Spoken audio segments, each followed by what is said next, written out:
নমস্কার। অবন বসুর লেখা সবুজ বয়সের চিঠি।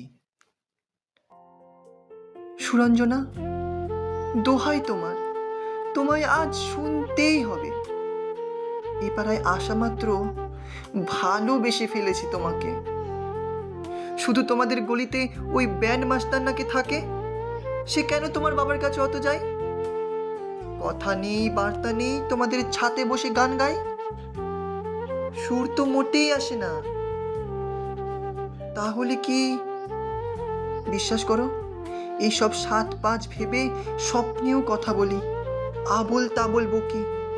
ভয় হয় মা কোনোদিন জেগে উঠে সব শুনে নেবে। ওহো, তুমি কাল ফুল ফুল যে শাড়িটা পরেছিলে, তোমায় যা লাগছিল না কি বলবো। আর না রাখলে বলি, ব্লাউজে লাল রং মিলে যেন ঠিক প্যান্ডেলের ঠাকুরের মতো। আমাদের নব তোমায় দেখেই বলল, মায়েরই পা ছুতে ইচ্ছে হয়। আমি একটু ঘাবড়ে গিয়েছিলাম শুনে। তার উপর ভয়, ও আমার মুখ চোখ দেখে কিছু ধরতে না পারে। এইভাবে বেশি দিন চলবে না জানি। তারপর তোমাদের স্কুলেও এত কড়াকড়ি করে। কাল তো বৃষ্টি এলো, একটুও বাইরে থাকোনি।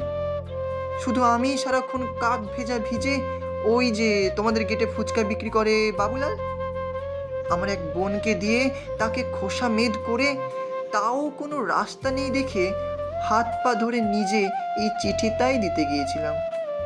কিন্তু কপাল, তোমাদের মীরা নাকি মীরা দিদিমণি হবে, তিনি তখন ছাতি হাতে বেরোচ্ছেন সবে। ব্যাস, আর কোনো সুযোগই পাইনি। তবে জ্বরে কাল সারা রাত দেখেছি তোমাকে। চিঠি পড়ে তোমার কি ফুলের মতন হাসি।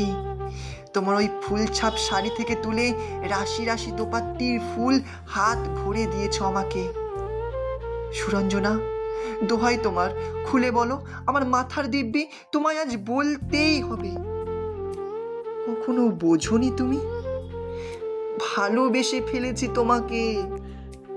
নমস্কার।